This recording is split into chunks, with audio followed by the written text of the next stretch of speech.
giocatore che darà sicuramente una gran mano anche all'interno della nazionale italiana. E intanto la prima pipe dell'incontro Tutto Aaron Russell. è proprio Aaron Russell, quindi va al servizio spirito davanti per Modric, che questa volta non sbaglia. 11-9, punto a punto comunque in questo primo set, nel mentre, come abbiamo detto, si sta giocando Top Volley Cisterna contro Vero Volley Monza. Monza che ha fatto fatica nelle ultime uscite, che però ora conduce per 14-9.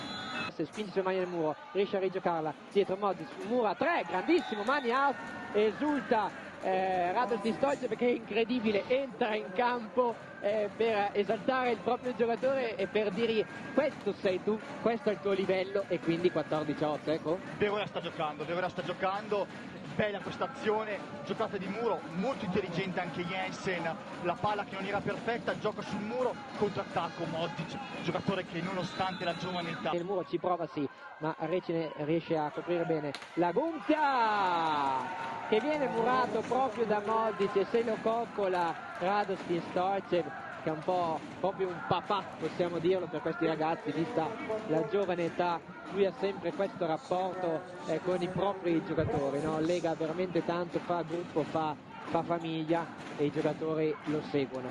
20 Verona, 14. Continuità, con 2 punti Aaron Russell, 2 punti Recine, 2 Orto, uno Canestri, e intanto grandissimo muro di Modric a 1, muro a 1 sulla Guntia. Parlavi bene delle statistiche, ce n'è una secondo me che è emblematica: sul cambio palla con ricezione positiva Verona ottiene il punto con un 88%, una percentuale altissima. Sì, lo sappiamo che Verona ha un grandissimo tifo, è molto bella questa cosa. E intanto che muro di Modric che sta salendo in cattedra sia in attacco che a muro, mette bene le mani di là, e quindi 8-5. Holt, palla che viene contesa a rete da Rafael, in qualche modo Piacenza riesce a rigiocare, ma ancora un grandissimo muro di, guarda chi, Modric, ancora lui.